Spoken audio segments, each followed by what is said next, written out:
adalah salah satu jenis penyakit yang banyak dialami oleh masyarakat Indonesia.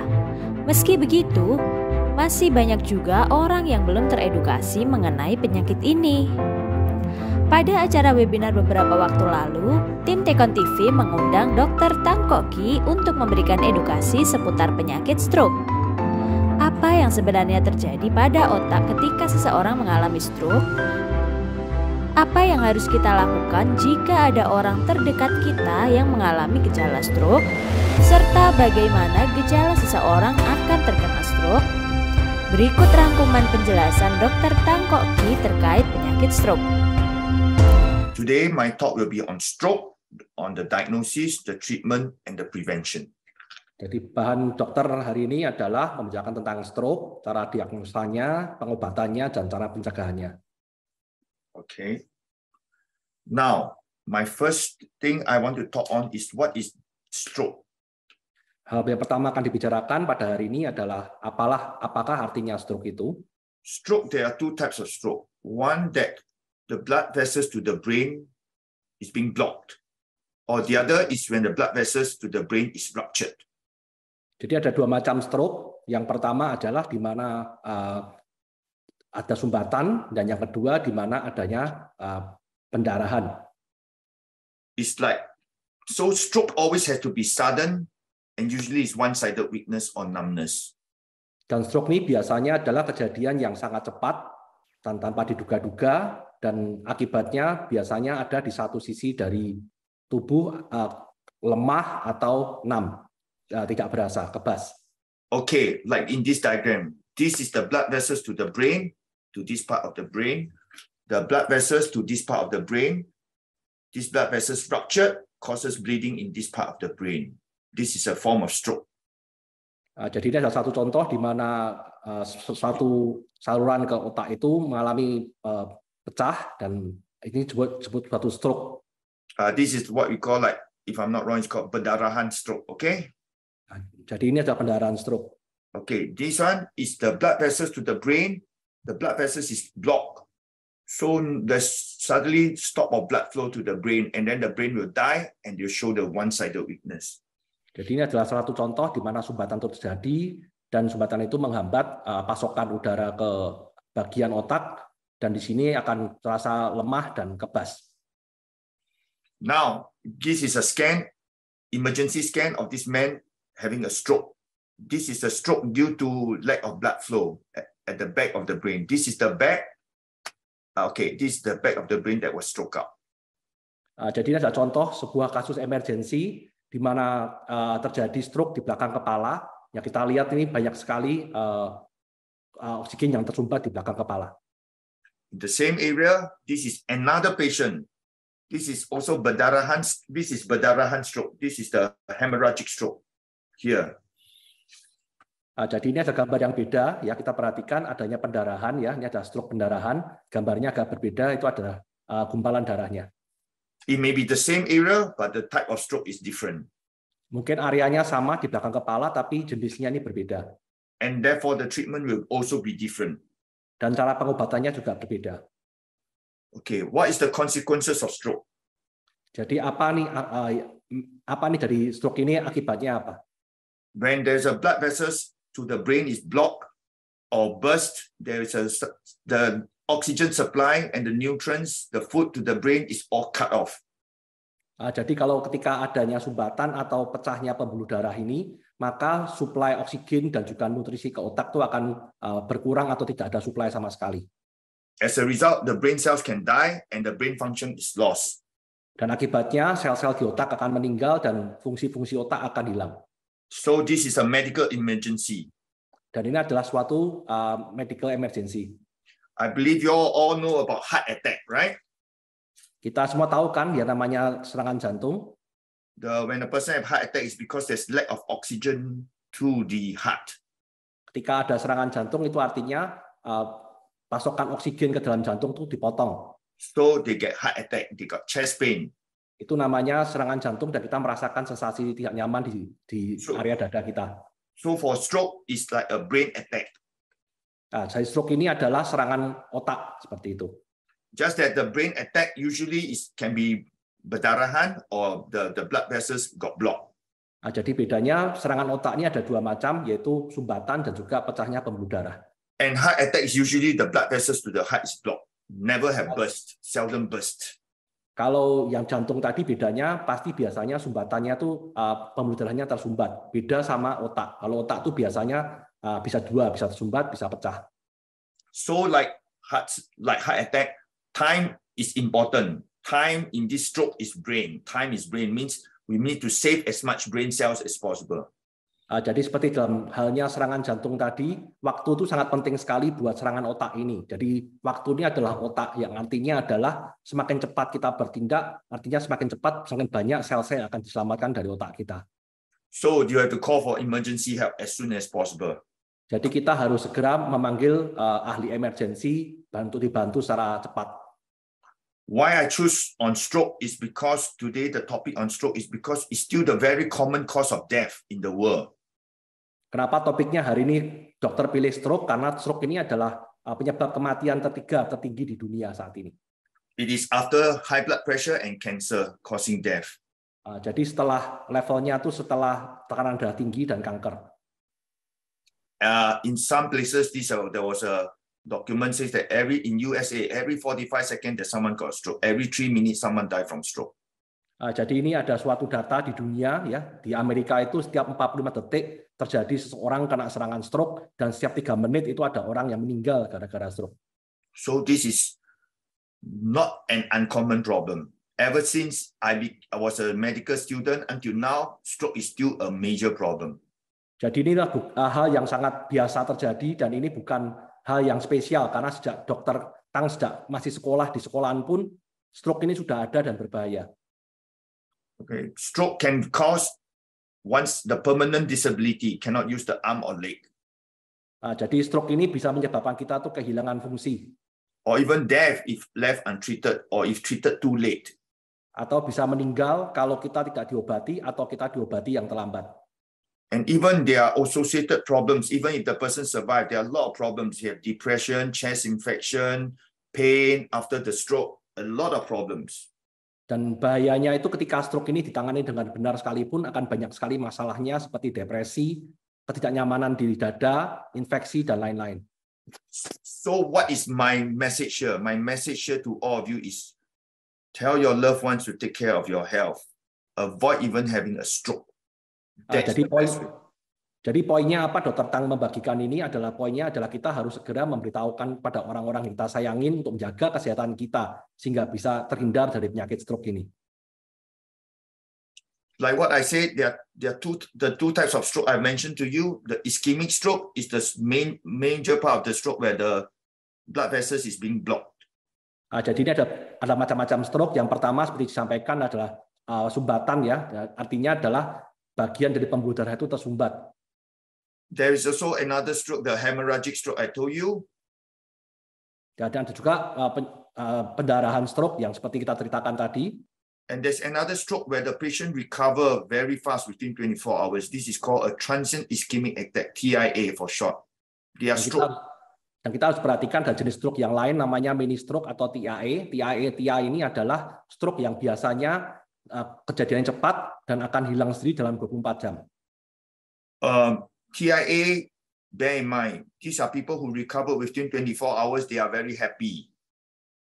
Jadi ini perhatikan, Bapak Ibu harus perhatikan ya, karena biasa orang itu kalau kena stroke TIA ini merasa sangat senang sekali karena 24 jam kemudian sudah sembuh.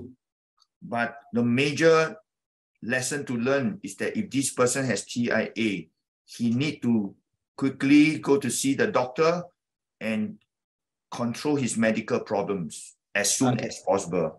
Jadi sebenarnya yang penting dari Bapak Ibu ini ketika mendapatkan TIA itu bukan kita senang saja, tapi kita harus segera bertemu dengan dokter untuk mendapatkan pengobatan yang baik. This is because within the next few weeks or days or even months, you can get a second stroke. Jadi karena ini adalah suatu tanda-tanda di mana akan terjadi serangan stroke yang besar dalam jangka waktu bisa beberapa hari kemudian, bisa berapa minggu kemudian atau berapa bulan kemudian.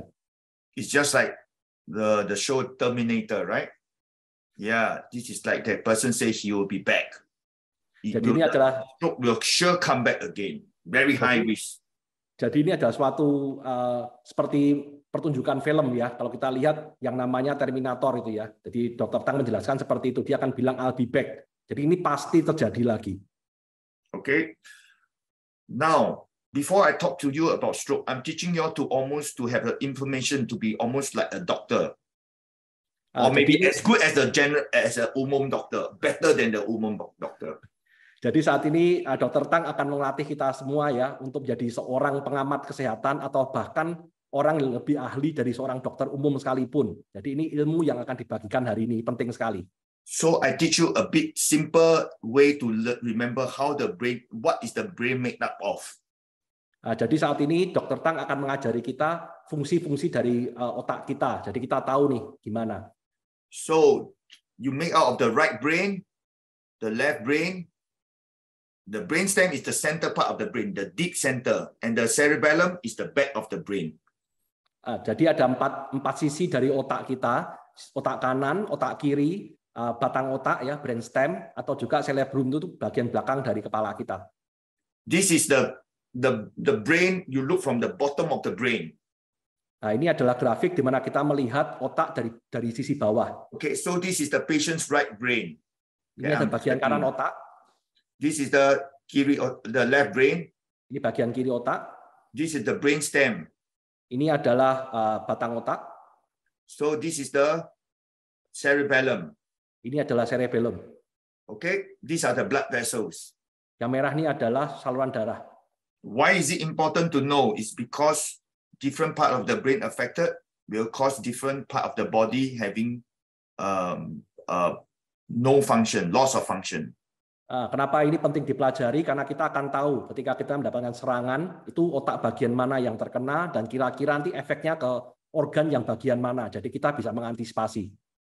Just like this, you see, you look at this again, just now the blood vessels, this is the right brain, left brain, the front, and the back, the blood vessels to the left, the behind, the brainstem. Ini kita lihat otak dari depan ya, dari kita lihatnya ada bagian kiri, bagian kanan, dan juga batang otak. Oh, sorry. So look at the color here. It tells you different color, different part of the brain supply from the blood vessels that we all have to, that the doctors, neurosurgeons like me have to know very well. Jadi ini adalah grafik di mana seorang ahli bedah otak harus tahu sangat mendalam, harus tahu persis. Ini karena ini warna-warna ini membedakan dari mana datangnya suplai oksigen kita dari vessel yang sebelah mana. Okay. Now, let's remember the right brain control the left side of the body. Jadi perlu diingat otak kanan kita itu menguasai atau mengatur tubuh bagian kiri kita.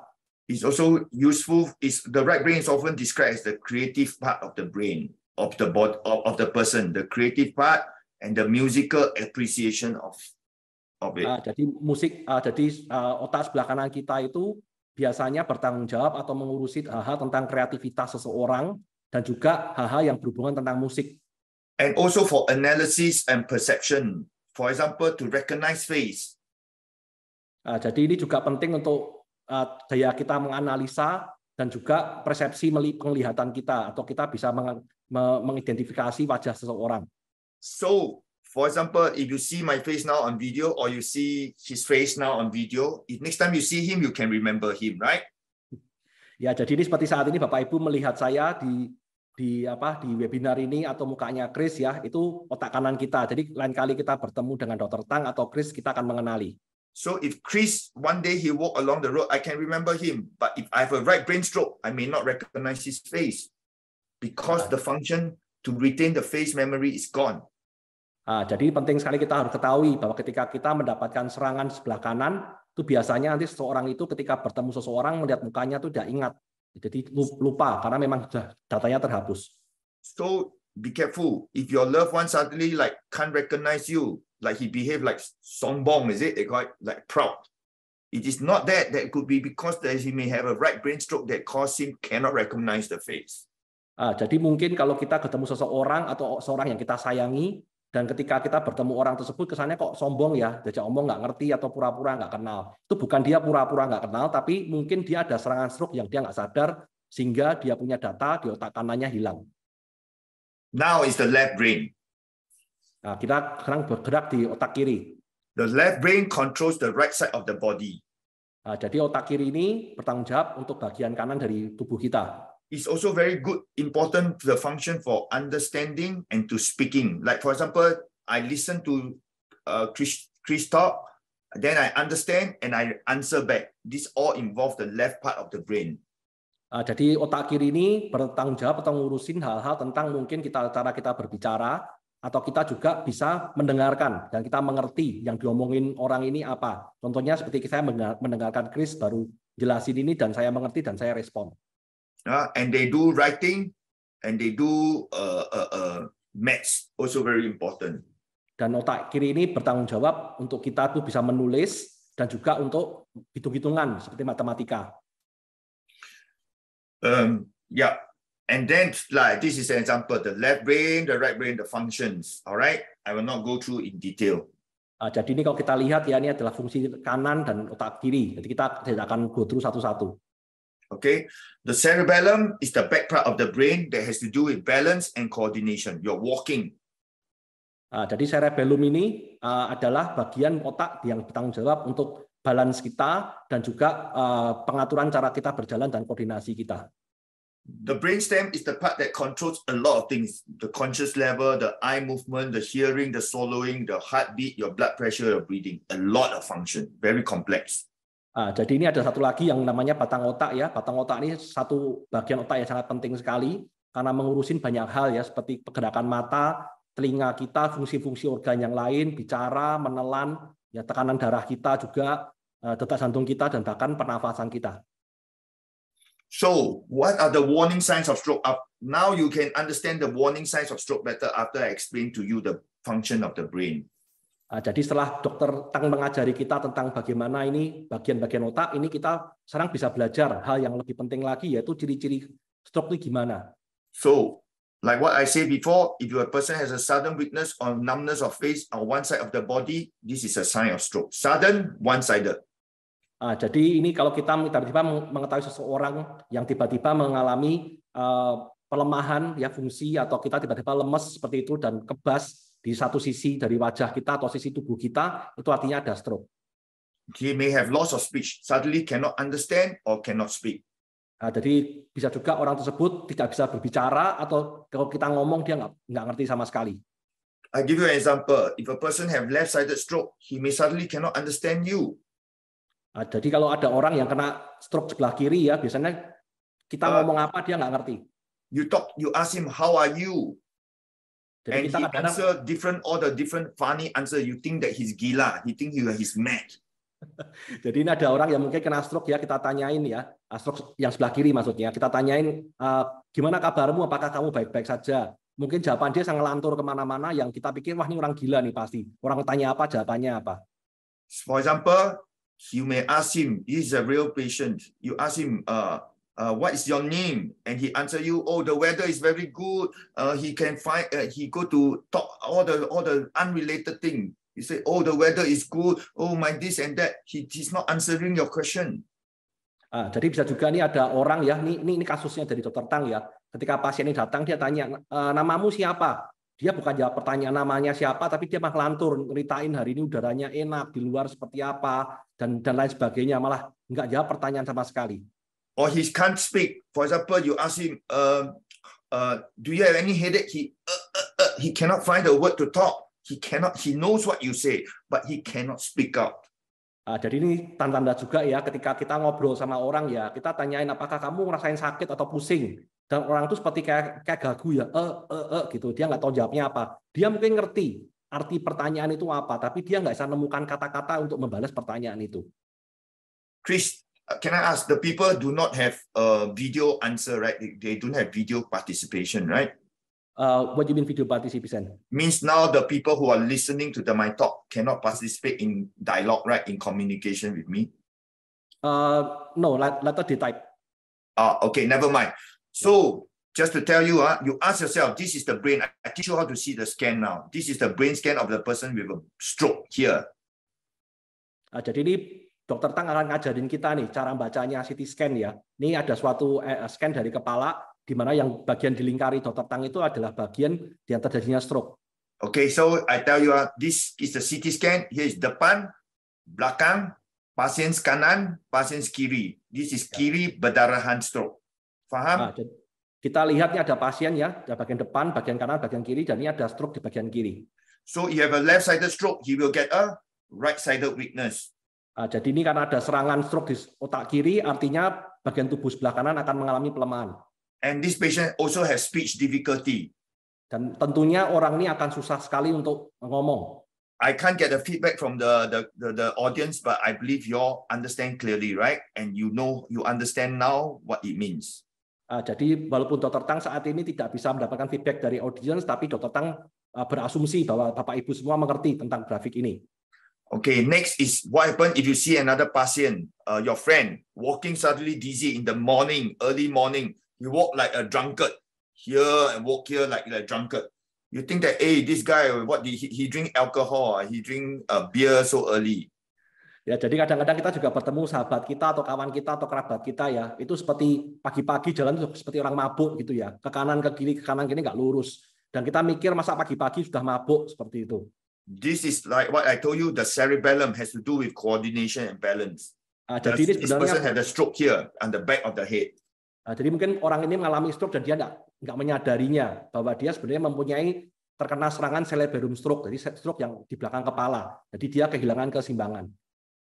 Next, I want to show you another type of headaches. Another sign of stroke is this is very serious one. If you sudden severe headache, no reason, no suddenly reason, there's sudden headache, very, very bad. This one must see a doctor immediately to make sure it's not a hemorrhagic stroke.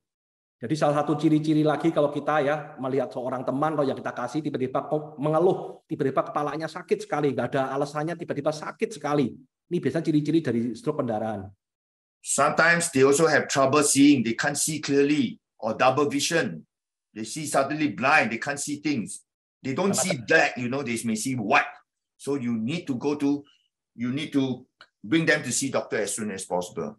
Dan ini juga ciri-ciri pasien yang harus dibawa ke dokter cepat-cepat ketika dia tiba-tiba tidak bisa melihat ya. Jadi seperti pasien tadi pandangannya nggak gelap tapi malah putih, rasanya kok putih semua. Seperti itu harus segera dibawa ke dokter. I already told you about numbness. There may be sudden confusion, trouble speaking. All this I've explained to you. All right. Okay. Now, so you cannot remember everything I say.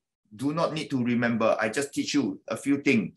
The most important message, if you the rest of the talk you can't remember, never mind. Just remember this word: be fast. Jadi memang saat ini Dr. Tang membawakan banyak bahan yang mungkin susah untuk kita ingat. Tapi Bapak Ibu nggak usah khawatir, nggak usah bingung. Yang perlu kita ingat hanya kata-kata ini aja, be fast ya, karena nggak mudah untuk kita ingat semua bahan hari ini. Tapi ini be fast. Coba kita ingat-ingat. This is the warning signs of stroke. Jadi ini adalah ciri-ciri utama dari stroke. Each word, this is an acronym. Each word has a meaning to it. Jadi setiap huruf ini mempunyai artinya. Okay. If you can't remember this, they will be very impressed with you. They say, "Wow, you doctor." Ya, jadi Bapak Ibu kalau bisa ingat ini ya, nanti dokter teman-teman Bapak Ibu akan merasa Bapak Ibu itu seperti dokter sudah, seperti itu pintar. Don't forget to tell them who is your teacher, Dr. Tang. Terus jangan lupa ya kalau tanya teman-temannya gurunya siapa nih, siapa yang ngajarin, harus bilang Dr. Tang ya, bilang gitu. Okay, let me teach you. This is the trick. Number 1, balance. B for balance.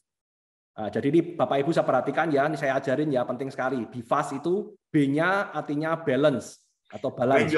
When your balance is affected, I told you the drunkard person, where is the stroke? The back of the brain. Jadi kalau ada kejadian orangnya keseimbangannya hilang, balance-nya hilang, artinya kita ada stroke di cerebellum di bagian belakang kepala. This one needs to go to hospital soon because if it's a really brain, this cerebellum stroke, they can go into coma very fast. Jadi kalau ini kejadian seperti ini penting sekali, bahaya banget kalau Bapak Ibu nggak bisa cepat-cepat menanggulangi, akan jatuh ke dalam situasi koma dengan cepat sekali. Okay, next is eyes. E for eyes. Jadi huruf E-nya itu artinya eyes atau mata. They cannot see clearly. They see like sometimes they even complain like something a shadow coming down to see a black thing. They can't see, or they have double visions. Many kinds of symptoms. Go and check. penglihatan ini tiba-tiba orang merasa seperti kayak tirai yang tertutup dari atas pelan-pelan turun gitu, atau merasa putih atau double vision dan lain sebagainya. Ini ada ciri-ciri dari stroke. This is especially in people with TIA. Dan biasanya ini terjadi ketika kita sudah pernah mengalami TIA. So they can come back and have the same symptoms again. So remember, Terminator, you will be back again. So be careful. Jadi seperti tadi ya ciri-ciri dari TIA ya, ketika ini terjadian nanti bakal kejadian lagi yang lebih besar lagi. Jadi ingat ya kata-kata Terminator tadi, I'll be back ya. Jadi hati-hati. Next is the face. Jadi F of the face. Face muka ya. Okay, face, you ask him to smile. Jadi kita ajak orang tersebut untuk tersenyum. You find that one side of the face cannot smile, so it's something that's not right. You better see a doctor. Jadi ketika tersenyum tuh kelihatan senyumannya aneh ya. Satu sisi itu mungkin nggak imbang dan lain sebagainya. Ini harus cepat-cepat dibawa ke dokter. Let me tell you, at this point, it is difficult to teach you what is a Bell's palsy from face alone and a stroke. Difficult to differentiate, but not sure, bring to doctor. Tidak salah, they won't scold you. Jadi memang tidak mudah ya membedakan kita tuh kena stroke atau kita tuh kena Bell palsy dari wajah ini ya, karena ciri-cirinya sama. Tapi apapun itu juga segera aja bawa ke dokter. Ketika itu hanya Bell palsy atau hal yang lain sekalipun, orang tuh nggak bakal nyalain kita kok, dibilang gitu. There is a difference between Bell's palsy from a stroke of the face, the mouth droop on one side. There is a difference. Jadi ada bedanya nih kita kena serangan Bell palsy dan kita kena serangan stroke. Jadi mulutnya agak sengek seperti itu, berbeda. I can teach you in the next part of if next time they invite me again to talk again, then I will teach you in part 2. Nah, ini disimpan sama Dokter Tang katanya karena panjang ya. Nanti kalau diundang lagi sama kita katanya pasti akan diceritain nih cara bedainnya mukanya Bell palsy sama stroke tuh gimana. Then you have to be patient. Jadi harus sabar ya, part 2 katanya. Akan datang. Perlu patient. How to say patient in Malay? Pasien. No. Have to be patient. Have to be cannot be anxious. Cannot, tak boleh cepat-cepat. Need to harus wait. Sabar. Sabar. Is it? Okay. Okay. The next one, A stands for arm. Jadi huruf A-nya itu artinya arm atau lengan kita. Okay. You arm. You have to look at my video at me. Kita lihat nih kalau lengan ini saya kasih contoh. Ask the patient to lift up both hands. Ya, dua tangan. And close the eyes. Pejamkan mata kita. After a while, if the patient has weakness, he will be like that. Itu kita lihat kalau kita ada satu kelemahan, pasti ada satu tangan yang gerak turun. See, my left arm is weak, so it is a right side stroke. It's a right-sided stroke. Okay. Artinya ciri-ciri ada serangan stroke di sebelah kanan. Okay. The next one is speech. I told you, ask simple question. What is your name? And see how he speak. Huruf S ini artinya speech atau berbicara. Simpel aja, kita ajak dia ngomong, tanyain tuh namanya siapa. Nanti kita lihat jawaban dia seperti apa. Or ask him to name object like what is this? This is a pen. Atau kita tanyain ini benda apa? Nanti suruh jawab dia ini mungkin pensil atau pen. What is this? A handphone. Apa ini handphone? He can answer. If cannot answer, maybe stroke on the left brain. Bisa jawab atau enggak? Kalau nggak bisa jawab, artinya itu ada serangan stroke di sebelah kiri. So next is that time. Should send to hospital as soon as possible. Jadi yang T, huruf terakhir ini artinya waktu. Jadi ketika itu kita ada stroke, segera bawa pasien ini ke dokter. Okay, so that is the whole thing. Last time you used to people here to think some doctors only know fast. It's not good. It's not complete. It has to be fast. Jadi zaman dulu tuh orang banyak bilang fast ya. Jadi face, arm, pembicaraan dan time. Kata salah, harusnya be fast. Okay, I didn't teach you fast. I teach you be fast. Jadi ingat ya, Dokter Tang hari ini ngajarin bukan fast ya, tapi ngajarinnya be fast. Ada BE-nya. So you remember the teacher the better teacher who teach you be fast is a good teacher. Jadi ini seorang guru yang lebih baik lagi ngajari Bapak Ibu semua ya. Diingat-ingat gurunya lebih bagus dari yang kemarin ya. Ngajarnya be fast katanya gitu. Okay. Next, does stroke affect only the elderly? That's the usual question. Stroke usually old people, right? No problem, man. I'm young, no problem, right? Jadi ini ada anggapan bahwa stroke itu hanya menyerang orang-orang yang sudah lanjut umurnya. Saya masih muda, pasti nggak ada masalah. This is wrong. Ini adalah salah. Stroke affects people of all ages and men and women all affect. Jadi stroke ini menyerang siapa saja, bahkan laki, perempuan, muda ataupun tua. I have a distant relative friend yesterday called me urgently. Dr. From Tang punya another saudara hospital. jauh. Yeah, the patient is only 30 years old Umurnya baru 30 tahun and he has a stroke. dan ada serangan stroke. Now it's not uncommon to see younger people, 20-something, 30-something years old having stroke. Jadi hal-hal sekarang ini, masa-masa sekarang ini tidaklah bingung, kita tidak hal yang wajar kita 20-30 tahun kena stroke.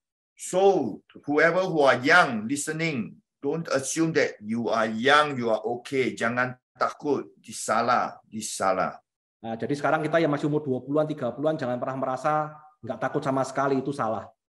Okay, so stroke affect all ages, all different ages and different of the all sex, both men or women, including transgender, all will be affected. Jadi stroke ini menyerang siapa saja, umurnya, gendernya apapun juga akan serang, bahkan transgender sekalipun akan terserang stroke. Okay, the underlying cause of stroke is different for different age group. Jadi penyebabnya serangan stroke ini bermacam-macam, dibedakan dari kelompok umurnya. Okay, it's different. I give you an example. This is a young child, about 10 or 11 years old. Nah, jadi ini adalah scan otak dari anak-anak umurnya 10-11 tahun tapi kena stroke. I even treated young patients with 5 years old, 6 years old, stroke. Also have many causes. Dokter Tang pernah menangani pasien umurnya 5-6 tahun terkena stroke. This is a young girl, we have a stroke. She was having breakfast with her father and then she suddenly have sudden headaches and she go into coma. Nah, jadi ini ada contoh anak kecil ya, umur 10 tahun baru makan pagi sama orang tuanya, tiba-tiba nggak tanpa sebab merasakan pusing yang sangat pusing dan koma. You see, she have abnormal blood vessels. This is due to AVM. Jadi ini adalah kasus khusus yang namanya AVM ya. Jadi ini ada pembuluh AVM. You see from my picture, she's born in 93. Ya, jadi kita tahu ya, ini umurnya beliau ini lahirnya tahun 93. She's 9 years old. Baru 9 tahun. Born in 93, she's 9 years old, right? Not even 10. Belum even 10 tahun. No, 11, sorry, she's 11. 93, 003 plus 4. Sorry, maths no good. Okay, so it's 11 years old. 11 years old had a stroke. Umur 11 tahun kena stroke. Oh, so it is not uncommon. There are other causes of stroke. Bukan hal yang luar biasa. Ini ada low glucose. People who are diabetic take too much medicine, they control too well. Sugar go low, can look like stroke. Jadi ini ada hypoglycemia, jadi orang-orang yang dengan kadar gula yang nggak normal. Some can be due to tumor. Ada bisa juga gara-gara tumor. And some people after head injury, lumbar, especially old men, 2 months later present with one-sided weakness. That one is very treatable stroke. Jadi ini ada orang yang mungkin kena trauma, ketatap, kejeduk, misalnya gitu ya, orang-orang tua terutama nanti mungkin beberapa bulan kemudian akan kena stroke. So I show you this case. This case has both sides. He fall down. He had a bleeding on the left side of the brain here. This can cause one-sided weakness. He also have a brain tumor here can cause the other side to be weak. Jadi ini ada kasus khusus ya, orang ini terjatuh, terbentur sebelah kirinya ada stroke. Dan kebetulan di sebelah kanannya ada tumor. Okay, then you do a scan, you see she has a big tumor. Ini kita scan ya, kita lihat ada tumor yang besar sekali. The blood is on the other side. Then must be that he has one-sided weakness. He tends to be weak, then he fall down, not stable, then result in this blood here. Understand? Penyebabnya Dr. Tang bilang mungkin karena adanya tumor ini, kan dia jadi lemah di satu sisi, jalan tidak seimbang, jatuh. Ketika jatuh, sebelah kirinya ketatap, stroke pendarahan di situ. Okay, there's still another type of blood vessels bleeding stroke. Ini ada satu lagi di mana pembuluh darah itu juga berdarah, pecah. Okay, now how to prevent stroke or what are the risk factors for stroke? Before you talk to say how to prevent stroke, you need to know what kind of condition will lead to stroke. Jadi kita akan berbicara tentang apa faktor resiko dari stroke ini dan apa penyebabnya. Tapi sebelum kita ngomong itu, kita harus tahu dulu faktor yang bisa kita kontrol dan faktor yang tidak bisa kita kontrol. Yes, these risk factors can be like Chris said, it can be controlled or cannot be controlled. Okay, so now what are the non-controllable risk factor? Age. Jadi ada faktor-faktor yang nggak bisa kita kontrol, yaitu umur. Need to tell you, you can go to dye your hair, you can go for Botox, you can go for plastic surgery, you look younger, but your risk of stroke increase with age. Jadi kita mungkin bisa nih ke dokter apapun juga ya, kita botok, kita rawat kulit kita lebih muda, apapun juga. Tapi kan kita nggak bisa bohong sama umur. Umur kita bertambah, resikonya juga bertambah. Sorry, man, we have higher risk of stroke. Nah, jadi mohon maaf sebelumnya, ya para pria mempunyai kesempatan terkena serangan stroke lebih besar. Then race, those black Americans tend to have higher risk of stroke. Dan race ya atau jenis ya, jadi orang-orang yang berkulit hitam, Amerika hitam itu lebih banyak terkena stroke. Those with family history of diabetes, history of stroke, sickle cell anemia, all can increase the risk of stroke. Jadi ini penyakit keturunan kita ya, seperti diabetes, mungkin orang tua kita pernah stroke atau ada sel-sel anemia ya, yang bentuknya seperti bulan itu. Okay.